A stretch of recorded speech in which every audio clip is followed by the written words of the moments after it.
Kalau makruh min haitsul jamaah itu mufawwitun li fadilatiha.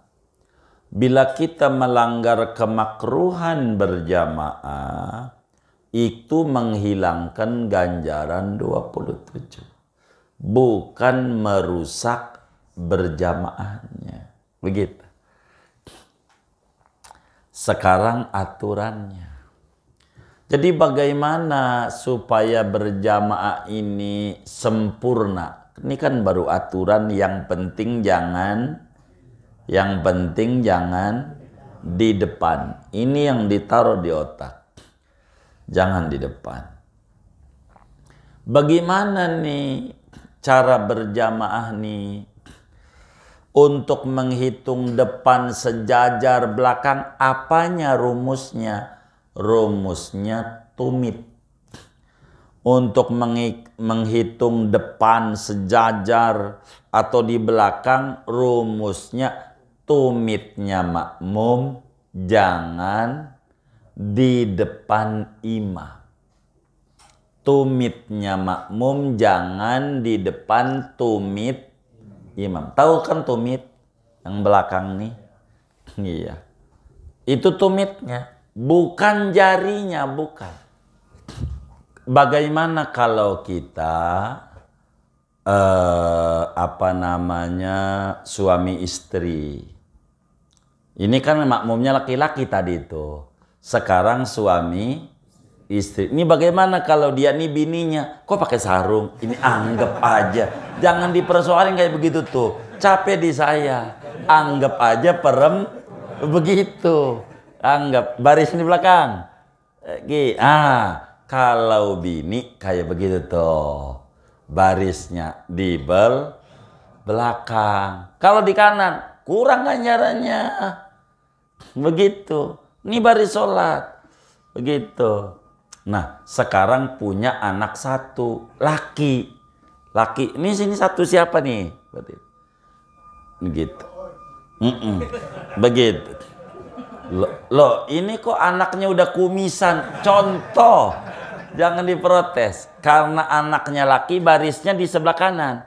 Nah, dekat tadi ya Bang, rada minggir ya. Agak munduran dikit. Bukan ya, munduran. Biar nanti sujudnya. Jadi sebetulnya supaya ketika kita mundur tuh jadi sejajar maksudnya. Kalau nempel banget bakal 2-3 kali mundur kita. Kecuali lompat, begitu. Tujuannya ke sana. Karena dia anaknya laki, satu. Itu bininya. Maka barisnya kayak begini. Sampai salam. Yang laki itu di sebelah kanan.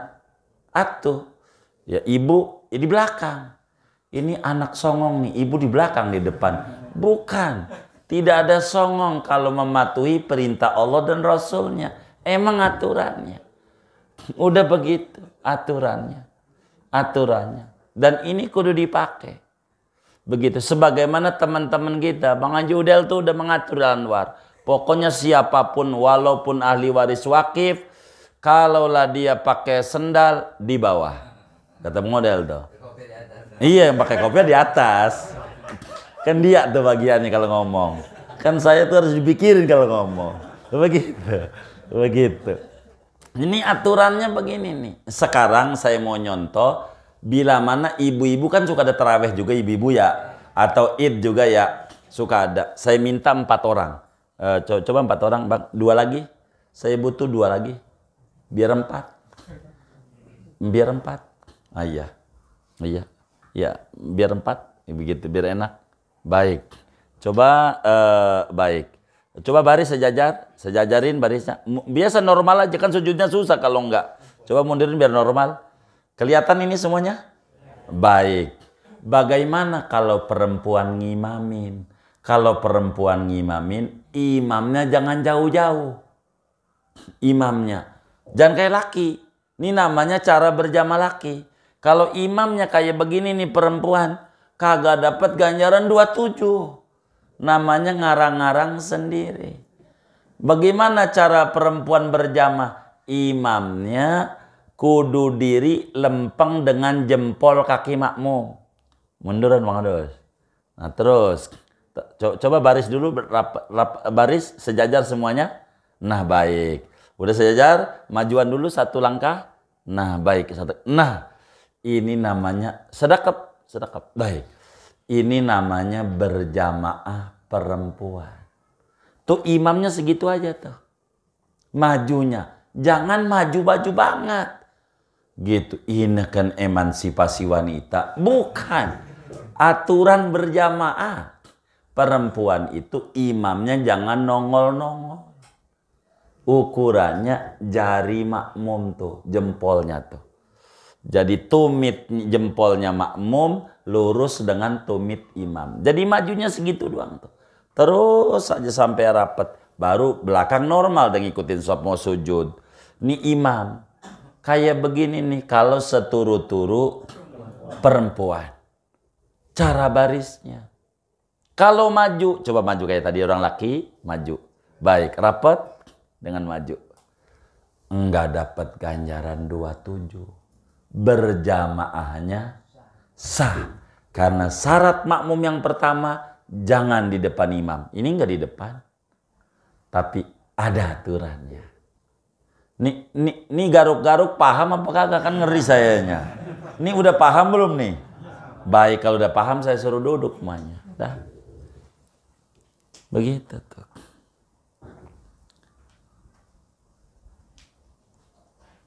Jadi berjamaah itu ditata dan diatur oleh agama. Sayang bunyi-bunyi yang saya omong ini nggak ada tulisannya. Wong kitab yang kita baca ini kitab kecil. Kalau pengen ketemu bunyi yang saya omongin tadi, rada gedean. Semacam Fathul Muin, Fathul Wahab, yang gede-gede. Tapi kalau kita baca berjilid-jilid, bertahun-tahun ngomongin cebok mulu. Nanti saya diprotes, kegedean. Saya tidak mau ngajar kitab yang gede-gede, yang kecil aja, yang penting paham. Ini aturan. Ini namanya makmum jangan depanan imam. Ini uraiannya panjang. Kalau mau saya terusin. Sebetulnya enggak diterusin enggak apa-apa. Tapi kalau pengen dapat ilmu saya terusin. Diterusin apa jangan? Terusin. Baik. Ini berjamaah ini ada dua. Ada di Masjidil Haram. Ada non Masjidil Haram. Begitu. Kalau di Masjidil Haram, mana yang disebut depanan imam yang bakal batal sholatnya makmum? Yang di baris imam ngadep Ka'bah. Ini contoh. Ka'bah itu kotak. Pojok bahasa Arabnya rukun. Bahasa Arabnya rukun. Bahasa orang main bola nyontoh orang Inggris. Corner. Pojok. Gitu. Pojok. Rukun Hajar Aswad nih sebelah mari. Ini namanya Maqam Ibrahim. Tentu bukan di atas sini, di sono dah. Ini namanya Rukun Iraqi. Ini nih gelondongan bundar setengah Hijr Ismail. Begitu. Sebelah mari nih namanya Rukun Syami. Sebelah mari nih namanya Rukun Yamani.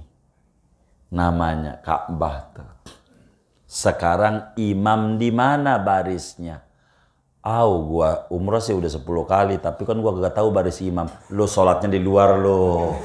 Saya tahu tuh di luar. Dalam lah, biar tahu imam di mana barisnya. Imamnya di Maqam Ibrahim. Berarti imamnya sebelah mari. Sebelah mari. Kalau Maqam Ibrahim sebelah mari. Ini pintu Ka'bah. Baik. Bila imamnya di situ di Maqam Ibrahim, berapa jarak imam dengan Ka'bah? Barisnya. Biar gampang. 2 meter. Atau 5 meter. Umpamanya. 5 meter ini Ka'bah. Kan Ka'bah nih. 5 meter. Maka yang makmum di belakang imam ini, yang sekotak dengan imam, itu wajib di belakang imam. Yang di sini. Adapun yang di sini, Ka'bah nih, ini 5 meter imam ke Ka'bah. Kita semeter dengan Ka'bah. Kan deketan kita dengan Ka'bah ke semeter. Berarti kita di depan imam lingkarannya. Sah. Sah. Kenapa? Karena kita masih makmum sama imam, cuman bukan pada blok imam. Blok tuh sebelah mari gitu. Gitu. Biar kata imamnya 10 meter, barisnya dengan Ka'bah. Kita cuman semeter, masih sah. Enggak di depan imam, enggak. Kita masuk di belakang imam. Cuman dekat Ka'bah. Bukan di depan imam. Kecuali yang di sini. Kalau imamnya di 10 meter, lalu kita semeter, baru kita di depan imam. Ini enggak sah. Ini yang di Ka'bah. Di luar Ka'bah, Masjidil Haram, lain cerita. Saya nggak paham nih sampai detik ini. Dan belum nyari saya. Di Madinah nih, belakangan ini, yang di luar tuh, banyak itu sholat di depan imam. Bingung juga saya garuk-garuk. Siapa ini yang ngajarin? Kata dia biar cepat pulangnya. Ya Allah. Ono lihat imamnya baris di mana. Udah ada tulisannya tuh. Nih ibu-ibu nih. Bapak-bapak ada juga yang nyontoh belakangan ini. Di Madinah ini bukan Mekah, Ka'bah bukan. Lain. Begitu. Di Madinah banyak itu. Makmum barisnya depan imam yang di sayap-sayap luar tuh. Saya nih sampai sekarang wallahu a'lam. Kalau kata kita fikih syafi'i, ini nggak masuk. Sholat ini bikin dosa, samping Rasulullah lagi bikin dosanya. Bikin dosa di Roblong. Gede apa kecil dosanya? Ya gede. Dekat Rasulullah, apalagi. Begitu. Kita jangan bikin dosa di Madinah ini. Begitu. Cuman saya nggak berani, sampai sekarang, barangkali ada mazhab lain. Saudara, kita harus pahami, saya belum, mohon maaf, menyalahkan betul sama orang-orang karena saya belum meneliti mazhab-mazhab lain, begitu. Tapi kalau jamaah kita pasti kita omelin, jangan. Anda repot, tolong di belakang tuh, lihat tuh garis mana tuh bangunan yang imam diri, Anda harus di belakang. Tuh banyak di depan-depan tuh. Banyak banget. Makin kemarian, bukan di sayap doang, yang di depan kubah hijau pada sholat juga di situ. Imamnya di sono, saya bingung juga. Bingung. Tapi sampai sekarang saya belum meneliti. Belum, kan namanya ilmu Allah luas kata kita. Madinah ya, tapi dulu-dulu nggak ada. Kalau mazhab Syafi'i udah nggak kasih lah. Syarat pertama aja udah nggak masuk. Allah yataqaddama ala imami. Sejajar masih mending sah, cuman kagak dapet 27 wa tukrahu musawatu. Kalau sejajar. Itu yang saya bingung sampai sekarang itu. Artinya saya dongengin ini bila saudara-saudara umroh, ziarah ke Rasulullah, sholat di Madinah, perhatiin betul di mana imam berdiri. Jangan orang-orang, jangan ikut orang-orang. Begitu, harus benar. Begitu. Karena enggak semua orang pergi ke Mekah ke Madinah bawa ilmu. Repot. Begitu repot. Nggak bawa ilmu. Repot. Ini yang kita harus fahami dalam aturan berjamaah. Pahami betul supaya jangan salah di dalam kita mengerjakan sholat ini. Kan kalau salah, sholat kita nggak sah. Kalau sah, mendingan. Kalau hilang 27, maka saya suka bilang, jangan ngomongin ganjaran 27, gampang itu mah dah. Yang kita modal utama omongin sah dulu. Baru kita ngomongin 27 dan seterusnya. Karena itu lanjutan. Sesudah syarat-syarat sah. Ini yang kita harus jaga betul di dalam aturan-aturan berjamaah. Saya banyak perempuan-perempuan di Jakarta ini kan bagus. Ngadain berjamaah, kadang ngadain id. Berjamaah juga seluruh perempuan. Bagaimana kita atur? Ceramah aja sekali ya sekali. Jangan khutbah. Kalau khutbah mah kagak boleh. Kudu laki kalau khutbah. Kata Imam Bajuri, kalau seluruh perempuan mau ngasih nasihat, disebutnya mau idho. Boleh aja. Ngasih ceramah gitu. Perempuan pada perempuan. Jadi bahasa kitanya kalau perempuan mau kalau mau ngadain id seturu-turu perempuan, bahasa kitanya khotbahnya sekali dah, bahasa kitanya nyebutnya khotbah aja, khotbahnya sekali. Kalau ngomong khotbah bakal diprotes, kudu laki-laki gitu. Makanya mau idah ulama tuh menyebutnya begitu. Enggak apa-apa, intinya khutbahnya sekali. Jangan kayak laki-laki begitu. Sekali aja. Habis itu langsung doa aja. Gitu. Biar kita rapi. Penataan ini dalam aturan-aturan berjamaah ini. Supaya betul-betul rapi. Yang paling pokok ya 5 waktu dulu sama Jumat. Jumat yang paling pokok karena berjamaahnya fardu ain. Kalau 5 waktu kan fardu kifayah atau sunnah muakkad. Tapi syarat sahnya ini dulu supaya kita tuh benar-benar mengikuti aturan dalam sholat kita. Yang kedua, itu baru satu. Yang kedua, an yajma'ahuma masjidun, tempatnya kudu satu. Tempatnya kudu satu.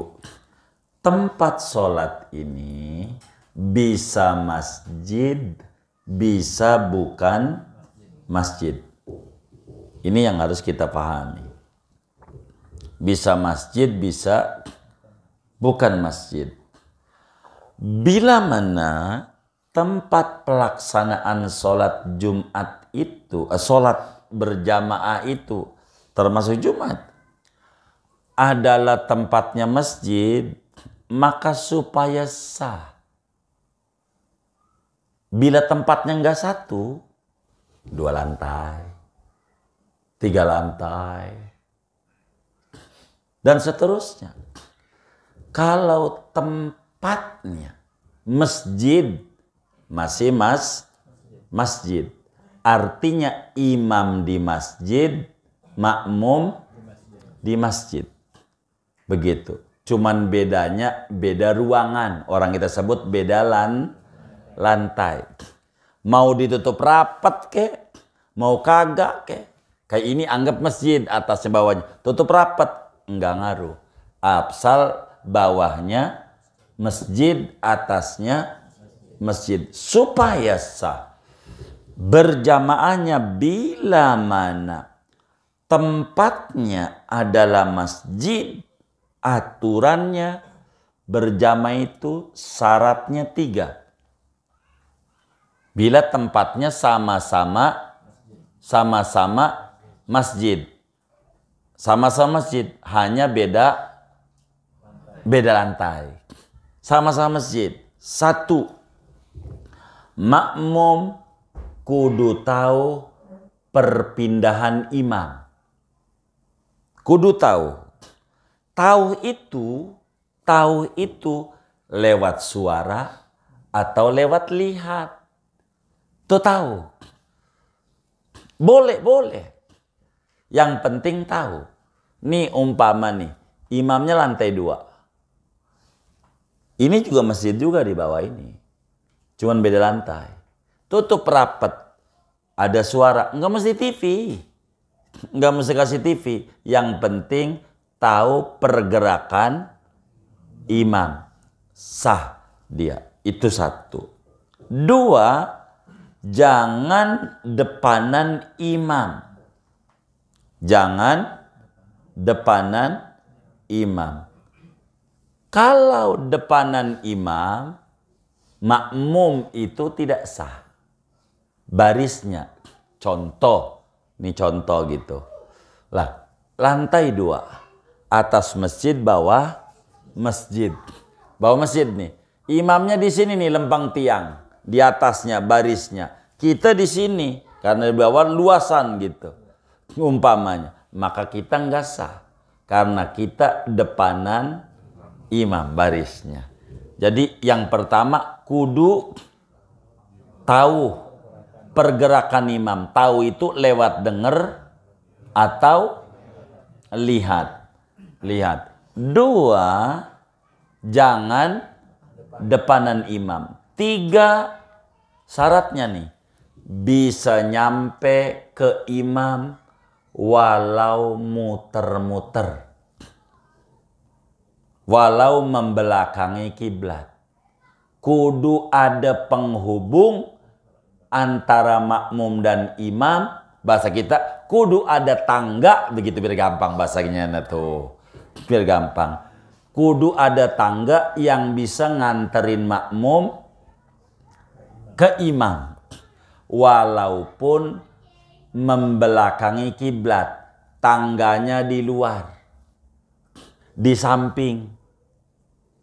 Di samping kiri. Terserah.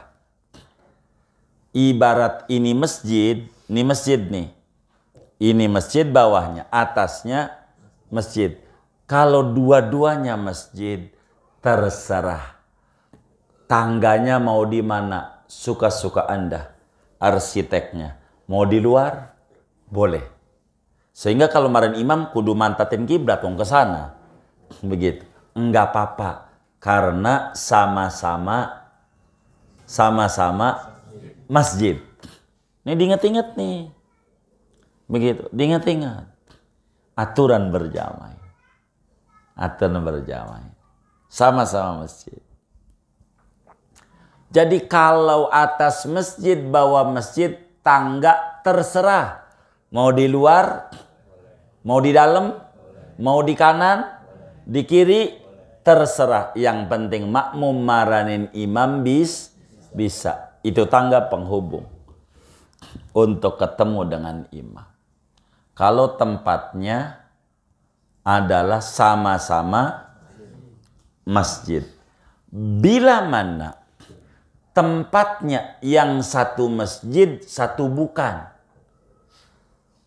Bagaimana tuh satu bukan?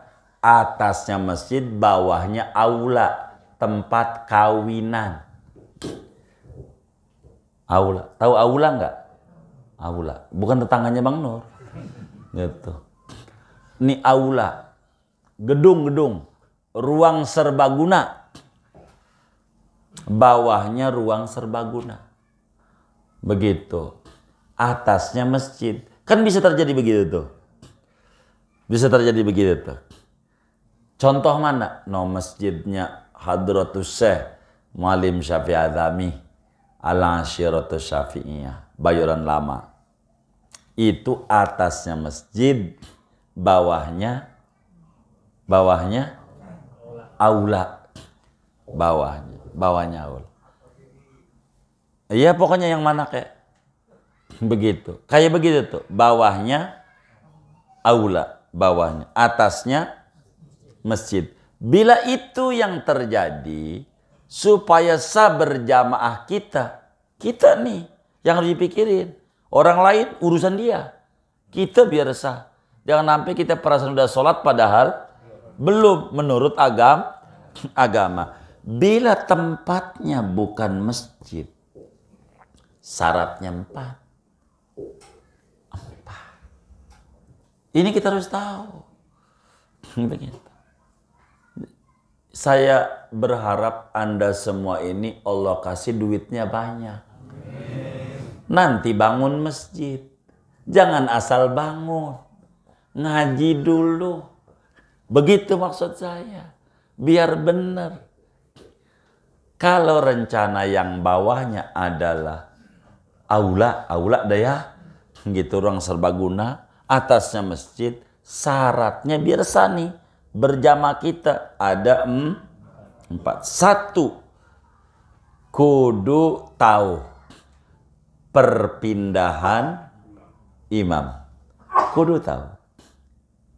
Ada penghubung, mau cara tahunya lewat kuping, pakai speaker gitu.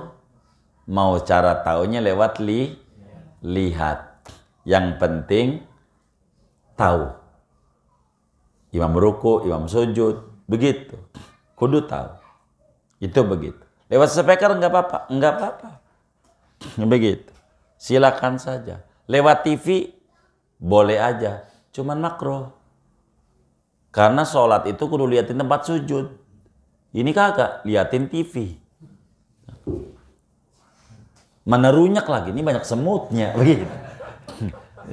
Udah, yang penting suaranya. Nggak usah dikasih TV. Kalau mau kasih TV di bawah. Di bawah. Kayak orang bank tuh kan TV-nya di bawah dari kaki. Kan begitu ya. Layar monitornya. Ada di bawahnya itu. Ini kaca ini. Itu begitu. 2. Jangan depanan imam.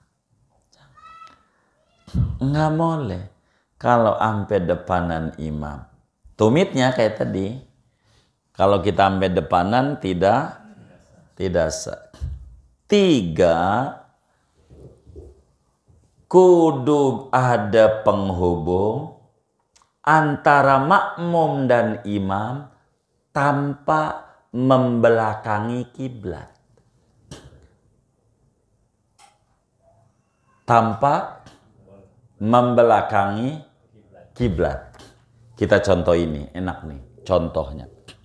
Contohnya, tanpa membelakangi kiblat. Kita ambil contoh ini aja nih.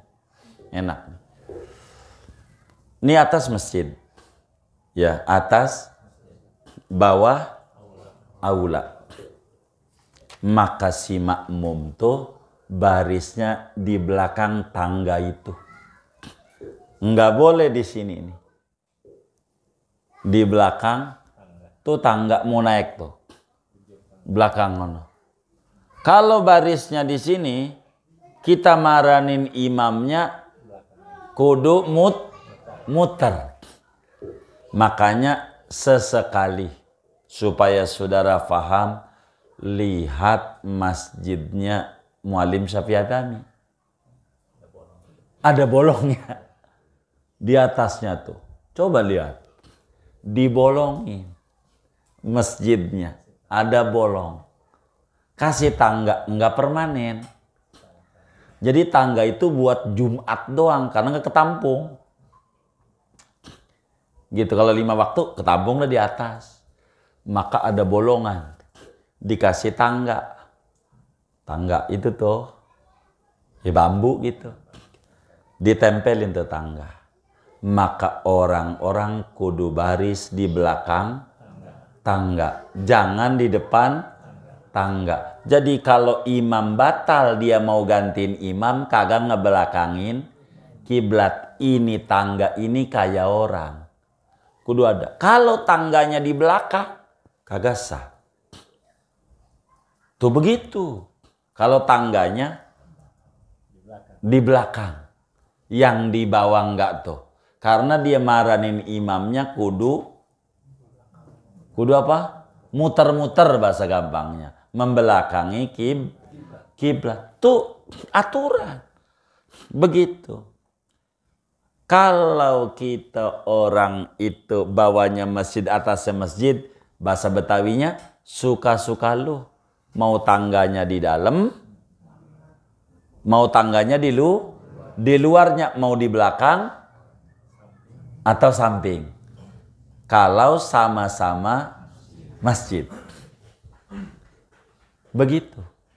Kalau bukan masjid, kasih bolongan.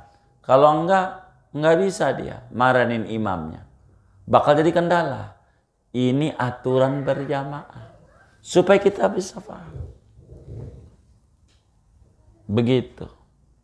Daerah mana aja. Begitu. Makanya saya suka bilang, lihat itu Muallim Syafi'i Adamido, Masjid Al-Asyirah, bawahnya aula, atasnya masjid itu kudu bolong. Penghubung yang bawah nih kudu ada. Enggak boleh di belakang. Kudu di depan. Karena kita barisnya kudu di belakang tangga itu. Makanya saya contohin ini, enak ini nyontoinnya. Kan lihat tuh. Maka yang ini nih kalau ibadah sholat nggak sah nih, kan di depan ini. Yang abang-abang kita itu sah di belakang tangga. Karena nggak boleh ngelewatin itu. Jadi sehingga kalau mau marahin imam, kalau batal ngegantiin, kagak perlu muter-muter, mundur-mundur. Majunya tuh. Paham nggak? Ini jangan sampai melot-melot kagak ngerti ini. Kan bingung juga kitanya. Walam yazid keempat ma bainahuma ala salasi mi'ati dira'in. Enggak boleh jarak antara makmum dan imam melebihi 300 hasta. Wis satu hasta itu 50 setengah meter. Jadi 300 itu 150 meter. Kalau kelebihan enggak sah kita. Jaraknya. Kalau masjid nih, kalau masjid contohnya gampang, Al-Anwar. No imam no sendiri, ada orang sholat di depan. Sendiri. Kan jauh banget tuh. Kita baru datang. Biar kita dapetin ruku di pintu sholat kita, di pintu. Kan jauh banget tuh dari pintu masuk yang sebelah mari nih, yang warung tuh. Begitu. Kan depan tuh jauh. Maka kita sholat di situ. Kan jarak kita jauh banget tuh. Ada nggak 150 meter? Lebih. Hah? Ke depan. Begitu. Andai ada nih. Enggak ngaruh. Kalau masih semasjid mau. Yang penting masih kelihatan, masih nyampe. Imamnya di ujung sono, kita baris di sini. Masih sah. Sah dulu, jangan ngomongin 27. Kita ngomongin sah. Kalau 27 kan gagal nanti. Kita ngomongin sah. Kalau masjid mau biar kata jaraknya jauh kayak apa, di mana tempat aja, imamnya di depan sono atau imamnya di sini nih, masjid. Makmumnya di sono, sah. Wong sama-sama masjid. Begitu. Kalau bukan masjid, ada aturan. Jangan sampai jarak kita dengan imam tuh sampai melebihi 150 meter jaraknya. Kalau melebihi itu, sholat kita nggak sah. Karena bukan masjid, lapangan gitu. Kan kayak lapangan bola, imamnya di sini. Iya di tiang gawang, kitanya di tiang gawang sini. Begitu. Itu cuma jaraknya ada nggak 150 meter? Belum sampai juga. Baik. Andai sampai begitu lewat, nggak sah. Karena bukan masjid. Gitu. Itu kayak begitu. Ini aturan. Gitu. 2 tuh. Ya 2 aja. Kan yang jadi nomor 2. Udah segini aja. Begitu. Iya zamannya 2. Begitu. Entar 3-nya entar. Sabar. Takut kepanjangan. Gitu. Takut disinggung doang sama Bang Yuwun. 2 aja 2. Tuh 2. Tuh. Baik. Ada yang ditanya mungkin silakan. Nih kita biar tahu berjamaah ini. Ya. Abang Agus. Siap.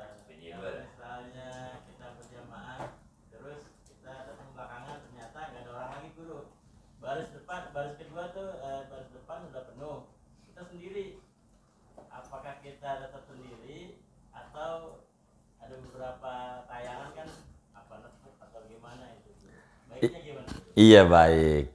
Jadi di dalam madhab kita, madhab Syafi'i, sholat baris sendiri itu makruh, enggak dapat 27. Dalam madhab Hambali enggak sah. Jadi enggak sah. Kalau barisnya sendiri. Permasalahannya bagaimana ini? Kita barisnya sendiri. Udah penuh, lebih atu. Kalau ikut dari awal, maka jangan penuhin dulu. Yang baris pertama tuh satu temenin yang sendiri. Kalau ikut dari awal, artinya sholat tuh belum mulai, gitu. Lo jangan di situ, temenin, kasihan dia, biar dia tujuh.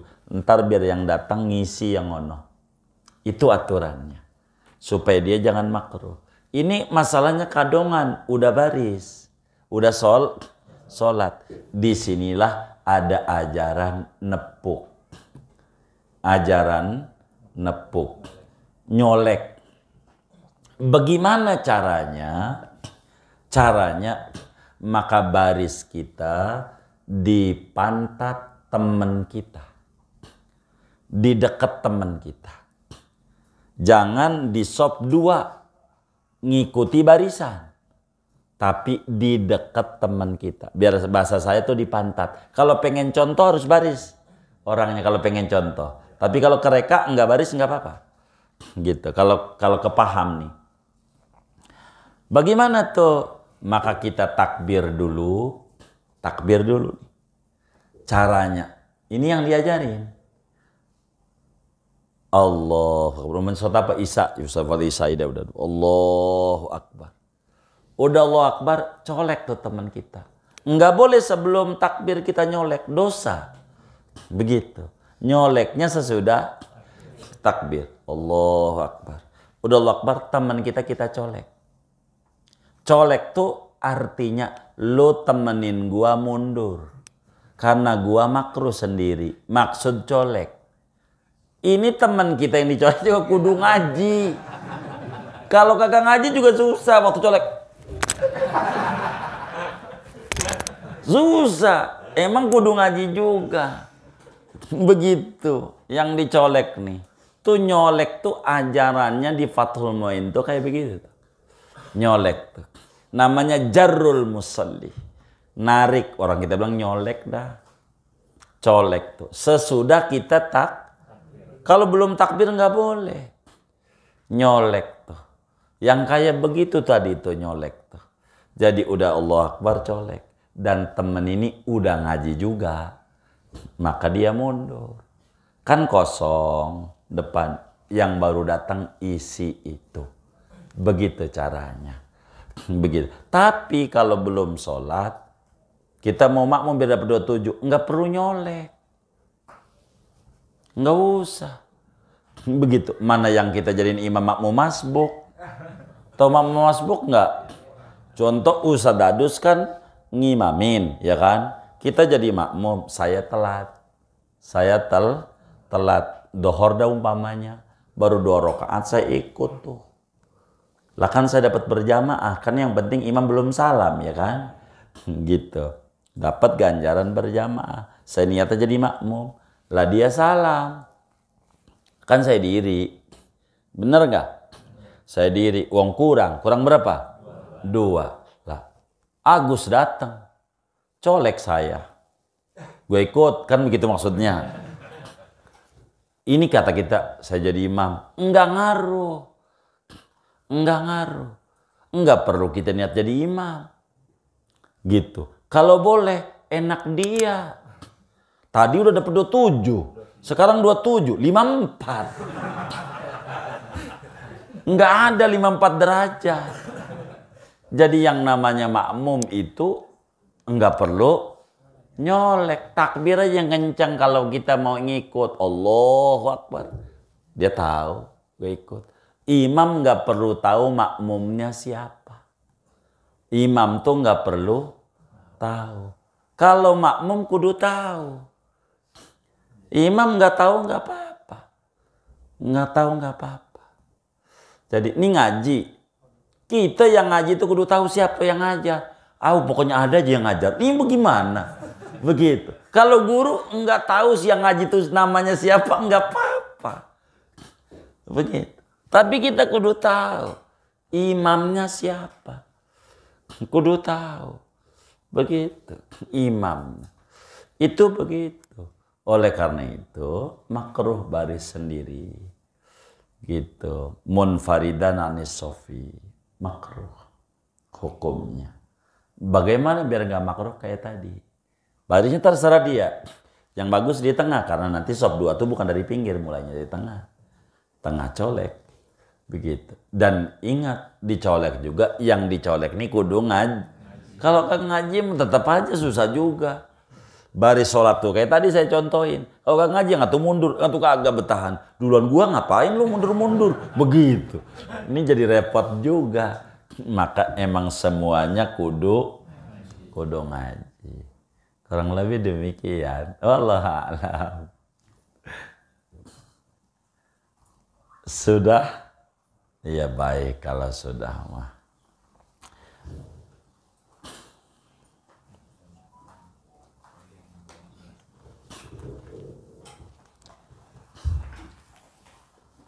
Ini kenapa ini Bunda Haji Mas ini? Oh sakit juga? Baik. Ini kita baca Fatihah. Ini Bang Dilah nih milad. Nanti bakal dibagiin kue semuanya. Begitu. Tapi baca Fatihah dulu. Begitu, tenang begitu.